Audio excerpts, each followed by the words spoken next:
আসসালামু আলাইকুম। আজকে আমি আপনাদের সাথে শেয়ার করব গরুর মাংস রান্না খুব সহজ একটি পদ্ধতি। যারা নতুন নতুন রান্না শিখছেন তারা এই পদ্ধতিতে খুব সহজেই ভালোভাবে রান্না করে নিতে পারেন। প্রথমে গরুর মাংসগুলোকে আমি ভালোভাবে ধুয়ে নিয়েছি। এখানে আমি নিয়ে নিয়েছি প্রায় 1 কেজি গরুর মাংস, আর 1 কেজি গরুর মাংসের জন্য আমি 6 থেকে 7টা পেঁয়াজ ব্যবহার করেছি। দিয়ে দিচ্ছি 2 টেবিল চামচ আদা বাটা এবং রসুন বাটা, স্বাদ মতো লবণ,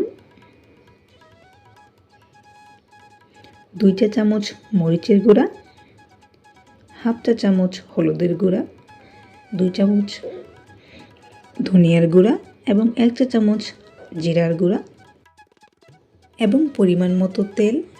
আমি এখানে দিয়েছি 6 থেকে 7টা এলাচ, দারচিনি এবং 2টা তেজপাতা।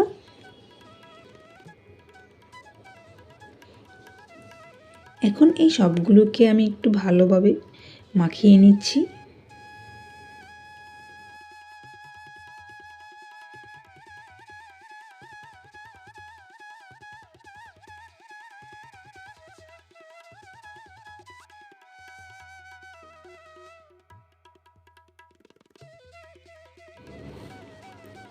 মাখানো হয়ে গিয়েছে।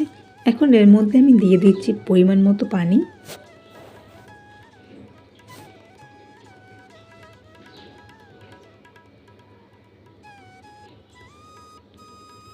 দেখুন আমি কতটুকু পানি দিয়েছি। এখন এটাকে আমি রান্না করে নিব।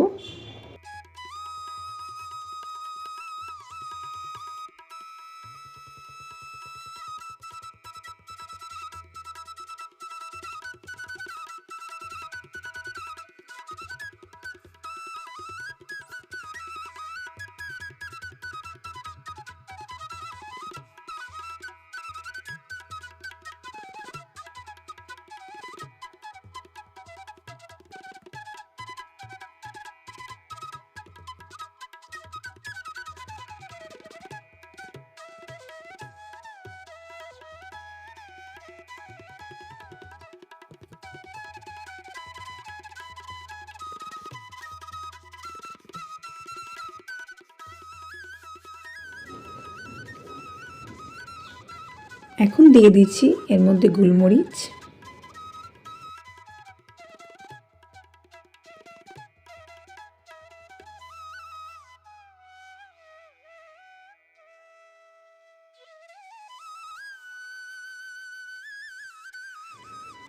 এই পর্যায়ে এসে চুলার আঁচটা কমিয়ে দিতে হবে এবং অল্প আঁচে খুব ভালোভাবে কষিয়ে নিতে হবে।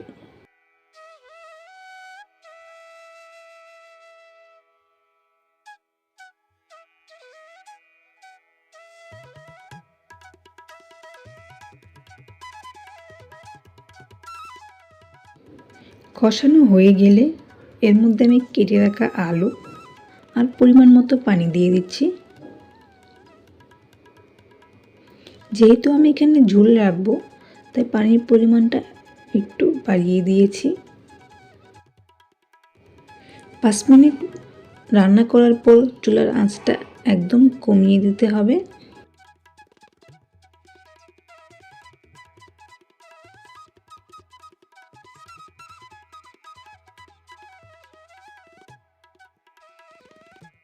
এভাবে প্রায় 10 মিনিট রান্না করার পরে আমার তরকারি রান্না প্রায় হয়ে আসছে।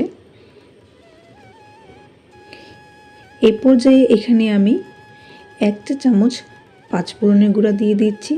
আপনারা চাইলে এটা স্কিপ করতে পারেন, তবে এটা দিলে তরকারির মধ্যে খুব ভালো একটা ঘ্রাণ আসে, তাই আমি এটা ব্যবহার করি।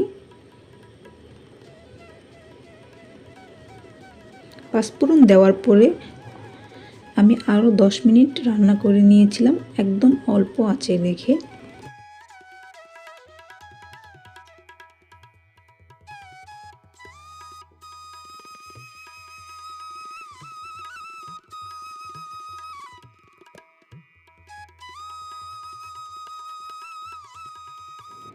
এই পর্যায়ে এসে আপনারা লবণটা চেক করে নেবেন। পাঁচফোড়ন দেওয়ার পরে আমি আর 10 মিনিট রান্না করে নিয়েছি অল্প আছে।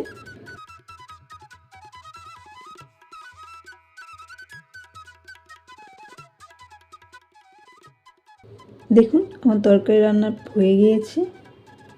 এভাবে আপনারা চাইলে খুব সহজেই রান্না করে খেতে পারেন। আর ভিডিও ভালো লাগলে চ্যানেলটিকে সাবস্ক্রাইব করতে ভুলবেন না।